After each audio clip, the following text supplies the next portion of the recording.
investors and to investors, of course. Investors invest in the promise of a company. Corporate governance ensures that the company can deliver in that promise over time.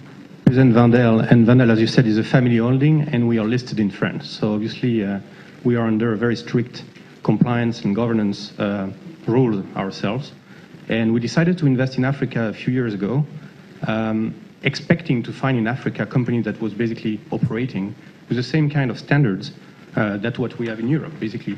Maybe a little bit tweaked, and we'll open the debate for that, and maybe a little bit adapted to local specificities. But to attract international investors like us that deploy a lot of capital in Africa, corporate governance is not a nice to have, it's a must have. You cannot have a Vandel coming into your company and investing money if you don't have the basic foundation of a proper corporate governance or the willingness to put it in place. You can face entrepreneurs, family offices that are willing and open to deploy a proper corporate governance. Corporate governance for us is mandatory because it's not about suspicion, it's a basis to create confidence and trust through the bad times. If you don't have a proper corporate governance, you never know what the other party has been doing, and you have to deal, as Noel was saying, between three parties, management, board, and shareholders. And this guarantees kind of an alignment of interest, a good definition of roles and responsibilities, and the fact that the information flow is properly done, effectively done, meaning that decision-making should be better. And so the company should actually create value. Corporate governance, to summarize and be quick, I think it's an asset for a company. So us, very selfishly, as an investor, an asset has a value.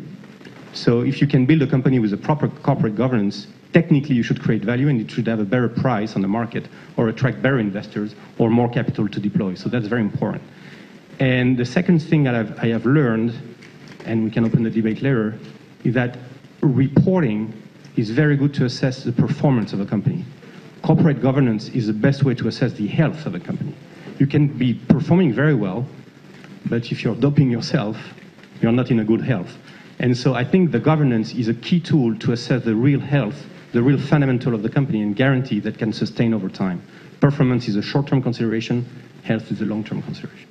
Corporate governance should be universal. I mean, for me, there's no reason to distinguish. The way you implement it, the way you weight the different criteria might differ, but the fundamentals should remain the same. There is no reason.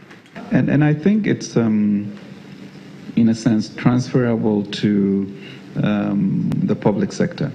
And when we came into office in January of last year, it was quite clear that the wave of change that the public's mandate gave us was not necessarily because we were such, quote-unquote, a great party, but I think the country was fatigued by the lack of ethics and values in the system, and we're crying for change. So it was very clear to us that we needed a certain clarity of policy orientation, transparency, accountability, and credibility in the policies that we gave. And I'm not sure that the quality of the human beings, I mean, I think as a new party we'll say that we had more competent people, but more importantly, my suspicion is that once one got hooked onto the issue of better governance, that might have made the difference between meeting a 9.3 budget deficit, inflation of 15.4, running a primary surplus, primary deficit, to, at the end of a short period of 1 year, bringing your deficit down to 6%, inflation down to 10 and change, a positive primary balance, actually reducing our debt to GDP ratio to under 70. And it really had to be with just these principles of clarity and policy credibility.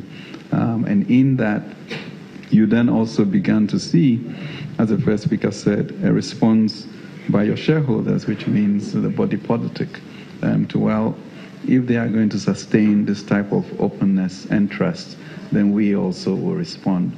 And you begin to get, maybe a little bit more revenue mobilization. People begin to care a little bit more about the public purse.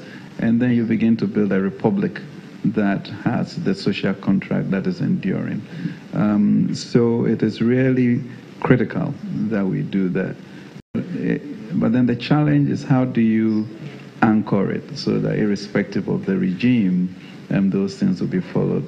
And that is the policy of irreversibility that we are also going through, sort of locking in a deficit not to go beyond 5%, capping some types of expenditures, bringing in the Public Finance Management Act to be enforced, putting together a special prosecutor for corruption to make sure that we all respond to what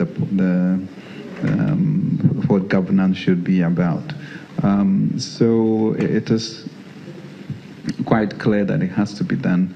And to add on, there's a huge gap between our investment needs in Africa and the type of savings we have. So how are you going to be able to cascade in this type of capital in OECD countries, over 93 billion assets that are underperforming, about 42 trillion? How are you going to cascade it in if there's a sense that the appropriate corporate governance is not there on the country level before we even move to the micro or corporate level?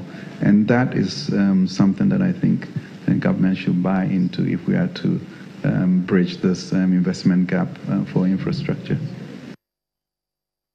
Panelists discussing better corporate governance for African capitalism.